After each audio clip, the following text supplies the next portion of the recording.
दोस्तों, यह कहानी एक साधु और एक कुंवारी लड़की की है, जो एक डरावने जंगल की दास्तान है, जहां एक बूढ़ा साधु अपनी झोपड़ी में अकेला रहता था।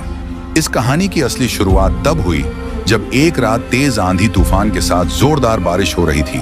हर तरफ घना अंधेरा छाया हुआ था। आसमान में बिजली तेज गरज रही थी और जंगल में सन्नाटा फैला हुआ था। साधु अपनी झोपड़ी में बैठा था और दरवाजे को मजबूती से बंद कर रखा था। अचानक झोपड़ी के दरवाजे पर जोरदार दस्तक हुई। साधु चौंक गया। उसने सोचा कि इतनी रात को इस सुनसान जंगल में कौन आ सकता है। थोड़ी देर तक इंतजार करने के बाद उसने हिम्मत जुटाकर दरवाजा खोला। सामने जो देखा उससे वह हैरान रह गया। दरवाजे पर एक खूबसूरत और युवा कुंवारी लड़की खड़ी थी। उसके कपड़े बारिश में बिल्कुल भीग चुके थे और उसके शरीर की हर बनावट साफ दिख रही थी। वह अपनी जवानी के उरूज पर थी। साधु ने हैरानी से पूछा, ए लड़की, तुम कौन हो और इस सुनसान जंगल में इतनी रात को और इस भयानक बारिश में यहाँ क्या कर रही हो?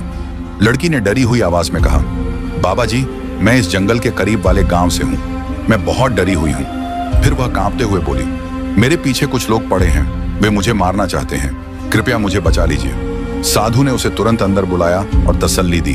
फिर उसने लड़की से पूछा, मुझे सच सच बताओ, आखिर तुम कौन हो और यहाँ कैसे आई? लड़की ने कांपते हुए जवाब दिया, मैं गांव के राजा की बेटी हूँ।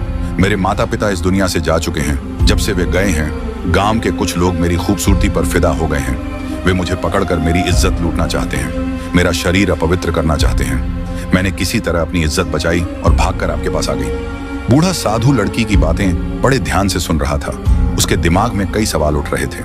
वह साधु लड़की के भीगे हुए कपड़ों को देख रहा था और अंदर ही अंदर एक अजीब सी खुशी महसूस कर रहा था। लेकिन उसने खुद को रोकने की कोशिश की कि कहीं वह किसी मुसीबत में न फंस जाए। लड़की ने रोते हुए कहा, बाबा जी, मैं बहुत डरी हुई हूँ। क्या आप मुझे आज की रात अपनी झोपड़ी में रहने देंगे? बूढ़ा साधु, जो पहले ही यही चाहता था, तुरंत खुश होकर बोला, हाँ, आज की रात तुम मेरी झोपड़ी में ठहर सकती हो। रात गहरी हो चुकी थी। बारिश रुकने का नाम नहीं ले रही थी। लड़की चटाई पर लेट गई और सोने की कोशिश करने लगी, लेकिन साधु की आंखों से नींद गायब हो चुकी थी। उसका दिल बेचैन था। अंदर एक अजीब सी हलचल थी। बरसों से दबी हुई इच्छाएं जाग उठी थी। प्रेम का एहसास हो रहा था। उसकी जवानी उसे उकसा रही थी। अचानक बाहर से किसी की भीषण आवाज आई। साधु तुरंत उठकर झोपड़ी के बाहर गया। उसने देखा कि एक पेड़ की शाखा पर एक काला साया बैठा हुआ है। साधु ने जोर से पूछा, तुम कौन हो? वह साया जोर से हंसा और बोला, मैं वह हूं जिसने इस लड़की को तुम्हारे पास भेजा है। यह तुम्हारी परीक्षा है। साधु ने पलटकर झोपड़ी के अंदर देखा। लड़की चुपचाप खड़ी थी। उसकी आंखों में एक अजीब सी चमक थी। उसने कुछ नहीं कहा, बस साधु को देखती रही। साया फिर हंसा और बोला, तुम मेरे जाल में फंसे हुए हो, अब तुम बच नहीं सकते। साधु ने जोर से कहा, तुम्हारी चालों का मुझ पर कोई असर नहीं होगा। मैं अपने वचन से कभी नहीं डगमगाऊंगा।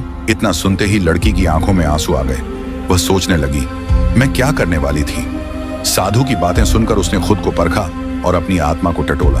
उसने गहरी सांस ली और आत्मविश्वास से कहा, हाँ, मैं इस परीक्षा से लड़ने के लिए तैयार हूं। तब वह साया तड़पने लगा और देखते ही देखते हवा में गायब हो गया। लड़की फूट फूट कर रोने लगी।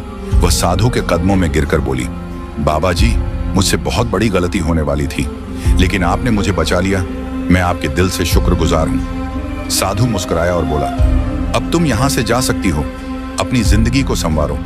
लड़की ने सिर झुका लिया, आंखों में आंसू लिए और चुपचाप जंगल से बाहर निकल गई, हमेशा के लिए आजाद।